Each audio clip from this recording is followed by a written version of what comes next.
दोस्तों नमस्कार। दोस्तों ट्रांसपोर्ट सॉल्यूशन में आपका एक बार फिर स्वागत है। दोस्तों आज हम बात करेंगे ऐसे वाहनों की जिनके लिए ना तो आपको किसी ड्राइविंग लाइसेंस की ज़रूरत होती है और ना ही किसी आरसी की ज़रूरत है, यानी कि आपको आरटीओ में उन वाहनों को रजिस्टर्ड कराने की भी आवश्यकता नहीं होती है, किसी नंबर प्लेट बनवाने की भी आपको आवश्यकता नहीं होती। और इतना ही नहीं दोस्तों, ऐसे वाहनों का कभी ओवर स्पीड में आपका चालान भी नहीं होगा। तो दोस्तों कई प्रकार की बातें होती है, बहुत सारे लोग कोई कुछ कहता है, कोई कुछ कहता है, लेकिन मैं आज यहाँ पे बात करूंगा कि कानून क्या कहता है, मोटर व्हीकल एक्ट क्या कहता है, मोटर व्हीकल एक्ट में क्या प्रावधान है ऐसे वाहनों के बारे में।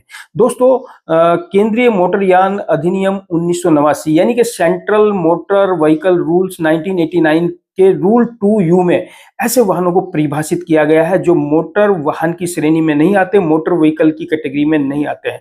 रूल 2U डिफाइन करता है कि ऐसे वाहन जो बैटरी से चालित हो, दो पहिया वाहन हो और वो मोटर व्हीकल वाहन की श्रेणी में नहीं आएंगे, बशर्ते वो कुछ कंडीशन को पूरा करते हो, कुछ शर्तों को पूरा करते हो। वो शर्तें क्या है? उसमें पहली शर्त है दोस्तों कि ऐसे जो टू पहिया वाहन है, बैटरी ऑपरेटेड जो व्हीकल है, उनमें जो इंजन की जो पावर है, यानी जो उनकी मोटर की जो पावर है वो 0.25 किलोवाट यानी कि 250 वाट से कम होनी चाहिए। और नंबर 2 जो विशेषता है वो ये है कि ऐसे वाहनों की स्पीड जो टॉप स्पीड है, मैक्सिमम स्पीड है, वो 25 किलोमीटर प्रति घंटा से कम होनी चाहिए। और साथ ही तीसरी जो विशेषता ऐसी वाहनों की है कि उनका जो यूएलडब्ल्यू है, अनरजिस्टर्ड लेडन वेट, यानी कि खाली गाड़ी का जो वजन है वो 60 किलोग्राम से कम होना चाहिए।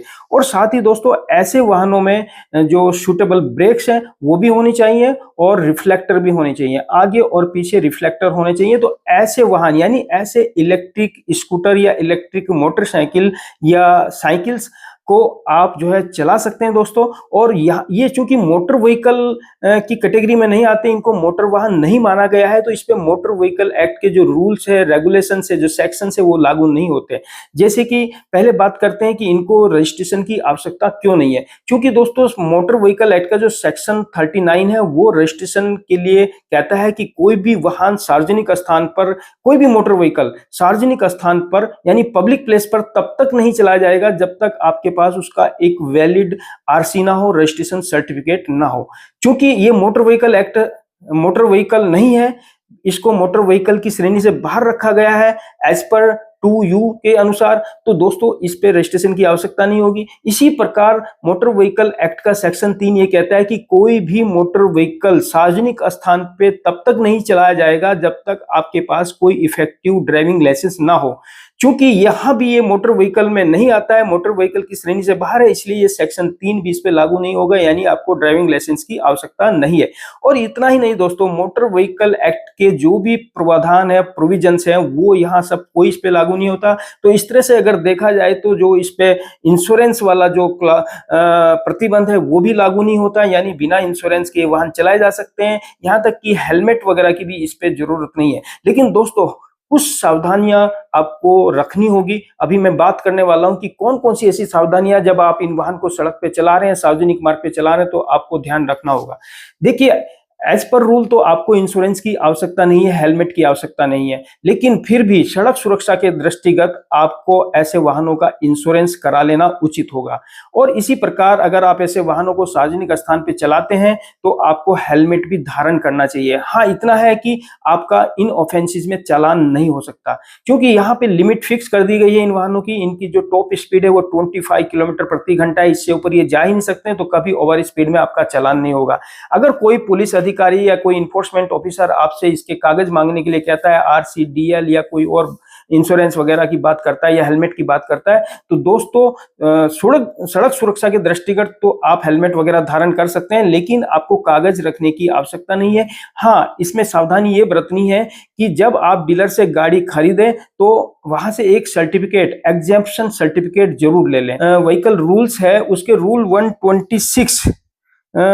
126 के अनुसार जो है ये कोई टेस्टिंग एजेंसी, कोई भी मान्यता प्राप्त टेस्टिंग एजेंसी ये देती है, और ये वाहन खरीदते समय आप डीलर से प्राप्त कर सकते हैं। जब भी कहीं सार्वजनिक स्थान पे जा रहे हैं, कोई चेकिंग के लिए गाड़ी रोकता है, तो ये एग्जेम्पशन सर्टिफिकेट आप दिखा सकते हैं और आपकी वाहन को कोई चालान नहीं होगा बिना किसी इन कागजों के। तो दोस्तों अब मैं बात कर लेता हूं कि इंडिया में कौन कौन से ऐसे मॉडल हैं जो उपलब्ध हैं जिनको आप खरीद सकते हैं। वैसे मैं यहाँ किसी ब्रांड की बात नहीं करूंगा, लेकिन फिर भी कुछ जो जनरल ब्रांड है जैसे हीरो इलेक्ट्रिक फ्लैश है, ओकिनावा है, एम्पायर है, डेल्टा है, इन्होंने बहुत सारे मॉडल्स निकाले हुए हैं। आप अपने हिसाब से मार्केट में जाके खरीद सकते हैं। और भी अन्य बहुत सारे ब्रांड है जिनके वाहन अभी मार्केट में उपलब्ध है। इनकी रेंज लगभग 50,000 से लेकर 60-70,000 80,000 तक की रेंज में ये उपलब्ध होते हैं। आप इनको खरीद सकते हैं। हाँ, एक बात और ध्यान रखना है कि आपको उम्र का ध्यान रखना है कि इस प्रकार के वाहनों को चलाने के लिए भी कम से कम उम्र 16 साल तो होनी चाहिए। बच्चों को ये वाहन ना दें तो अच्छा है सड़क सुरक्षा के दृष्टिगत। तो दोस्तों आज इतना ही। उम्मीद है कि ये वीडियो आपको पसंद आई होगी। अगर पसंद आई है तो इसको लाइक और शेयर जरूर करें, और मेरे चैनल पर नए हैं तो सब्सक्राइब जरूर करें, क्योंकि मैं इसी प्रकार की ट्रांसपोर्ट जगत से जुड़ी वीडियो अपलोड करता रहता हूं। दोस्तों थैंक यू। जय हिंद, वंदे मातरम।